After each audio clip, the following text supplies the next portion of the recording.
Are you wondering what gear to get for Xterra off-road triathlons?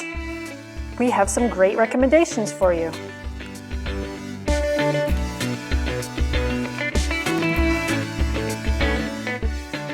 The first year I did Xterra triathlons, I did it on this giant XTC aluminum hardtail that cost around $1,500. Since then, we've both made some upgrades based on the events we like to do and our riding preferences. We're going to share with you our favorite Xterra off-road triathlon gear. Everything from our bikes to our wetsuits to the helmets to the sunglasses we use when we're racing off-road tries and Xterras. I have the Scott Spark 900 RC. This is what I've done my Xterra and off-road triathlons and mountain bike races on. It's a great all-around full suspension cross-country race bike.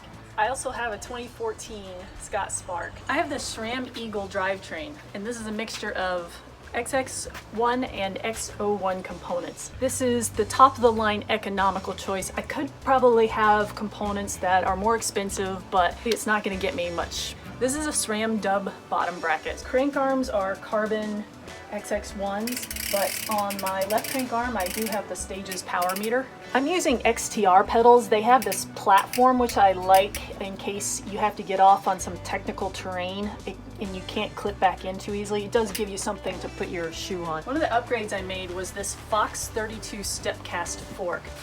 Wasn't cheap, but it's a lot lighter and has great performance. The other big upgrade I did was the Ride Fast Hot Wire wheel set. Carbon wheels, and the company is right here in Southern California.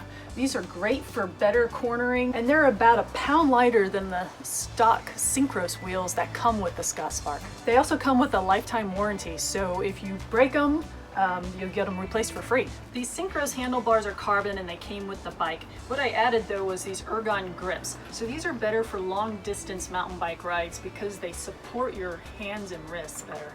I've also added a Magura dropper post. Now this is a Bluetooth dropper post, which is wireless technology, so I don't have any cables running. That allows me to take this seat post on and off the bike pretty easily. Most Xterras I haven't needed a dropper post. Getting around here I do like the dropper post because we do have a lot of steep technical terrain. You do have to remember to replace the battery in the hand trigger as well as charge the seat post.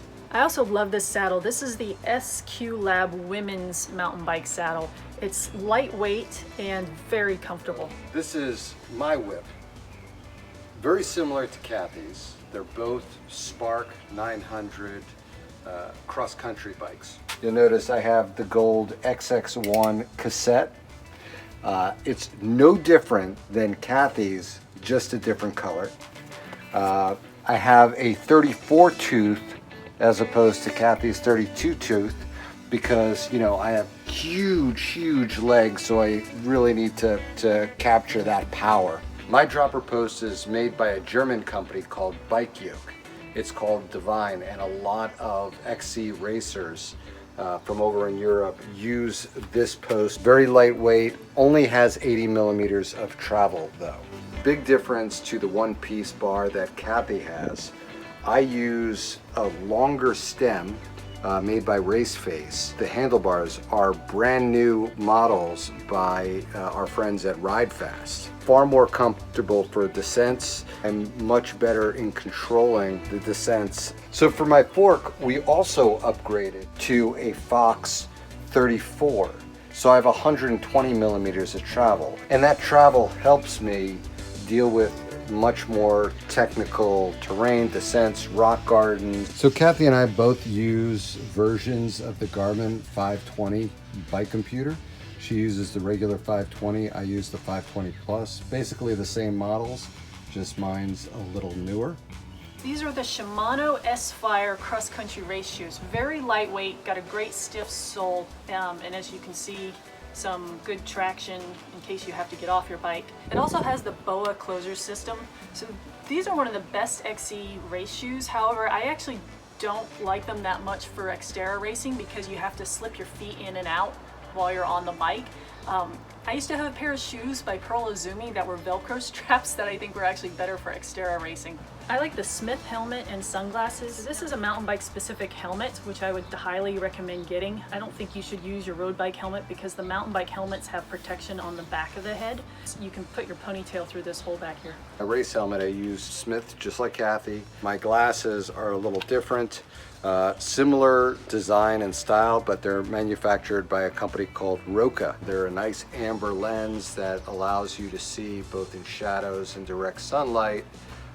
They're great for the bike, they're great for the run, so it really, you only need one pair of glasses for the entire event.